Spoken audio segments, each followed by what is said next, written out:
Bonjour camarades, bienvenue dans la colonie anarchiste de Saint-Germain. Je vous présente les camarades Giraud, Bonjour. Augerie Bonjour. et sa compagne, son fils, Goldski, Salut. camarade Lorulot et nos 4 enfants. Bonjour. Bonjour Émilie, bonjour tout le monde. Colonie anarchiste, vous dites? Qu'est-ce que c'est cet endroit? Tenez, lisez ce numéro de l'Avenir de Saint-Germain. Journal républicain.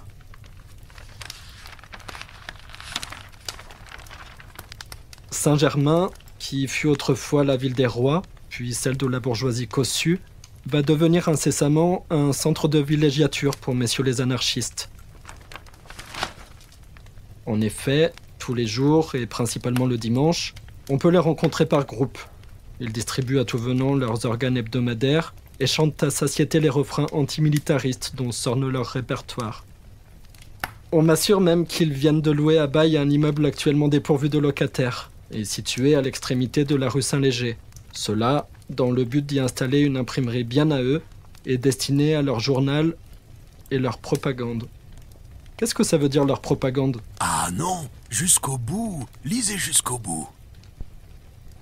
Pour être juste, nous devons ajouter que ces anarchistes ne nous paraissent pas dangereux et ne semblent nullement disposés à la propagande par le fait.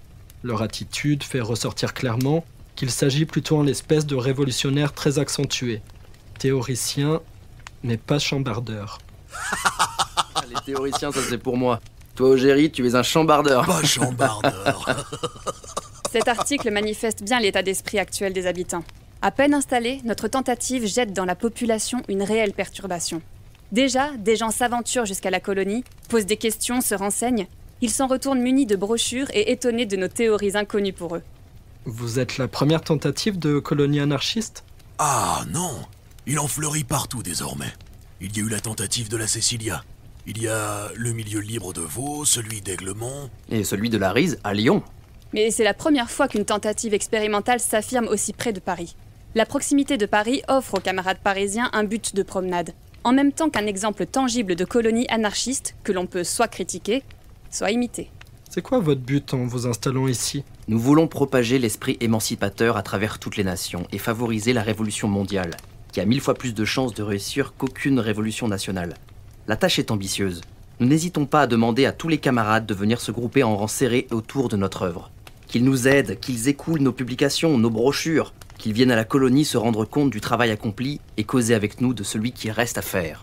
Ils contribueront à effarer les bons bourgeois en troublant leur tranquillité mémoriale.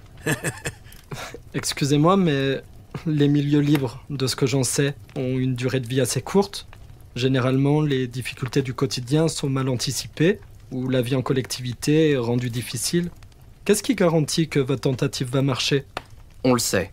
Les tentatives de communisme échouent d'autant plus facilement qu'elles essaient d'atteindre une forme plus élevée que ces éléments ne lui permettent.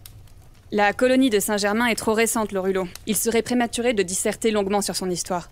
Giraud, qui l'a fondée, avait vu grand. Il a créé à la fois une ferme, une imprimerie et une école. À Saint-Germain, le milieu libre n'est pas conçu pour réaliser une libération immédiate, Émilie. Il est formé par des individus qui veulent vivre en camarades et en anarchistes, faisant de leur vie elle-même le centre des luttes qu'ils mènent face à la société bourgeoise. Il nous semble que pour accomplir le maximum de besognes émancipatrices dont nous sommes capables, il vaut mieux vivre en milieu libre, plutôt que de rester placé dans des conditions physiques et morales déprimantes. Nous avons passé notre premier hiver à la colonie. Ça a été rude. Et déjà les premiers départs. Pour l'instant, le peu d'argent que nous avions a servi à nourrir la basse-cour, les pigeons, les chèvres. C'est presque une garantie de durée pour nous. Nous avons su faire preuve de sobriété et d'endurance. Pourquoi sont-ils partis alors, si tôt ? Nous comprenons la déception de certains. Ils pensaient trouver dans le communisme une panacée. Peu de travail, beaucoup de plaisir. Il faut en rabattre. Voilà le secret des déceptions et des colères. Mais dès le début, on ne s'est pas leurré sur les difficultés de l'œuvre. On n'y a jusqu'à présent récolté que la misère, la maladie, la calomnie. Mais on ne s'en plaint pas, parce qu'on a conscience de faire œuvre utile. On ne s'en plaint pas et dès qu'on le pourra, on continuera la besogne, malgré tout si fructueuse. Ceux à qui le travail d'action et de propagande ne plaît pas, ou qui sont incapables de consentir les efforts qu'ils nécessitent, que cela s'en aille.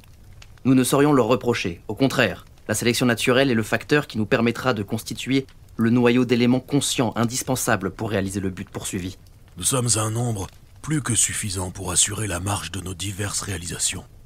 La nécessité d'éviter toute querelle intestine fortifie plus que jamais notre désir de nous associer par affinité et avec la plus grande camaraderie. Vous connaissez la chanson? Tu veux bâtir des cités idéales, détruis d'abord les monstruosités. Gouvernement, caserne, cathédrale. Bâtir des cités idéales, détruis d'abord les monstruosités. Gouvernement, caserne, cathédrale, qui sont pour nous autant d'absurdités. Dès aujourd'hui, vivons le communisme, ne nous groupons que par affinité. Notre bonheur naîtra de l'altruisme, que nos désirs soient des réalités. Debout, debout, compagnons de misère, l'heure est venue, il faut nous révolter. Quelle est la suite alors? L'imprimerie nous sert déjà à faire pénétrer partout la parole révolutionnaire. Et on a pris maintenant l'initiative d'organiser et d'intensifier un mouvement de propagande par la conférence éducative. Nous faisons donc savoir à tous les camarades de province qu'à partir des premiers jours de mars, il sera organisé 2 grandes tournées simultanées, l'une sur l'anarchisme et l'autre sur l'éducation révolutionnaire.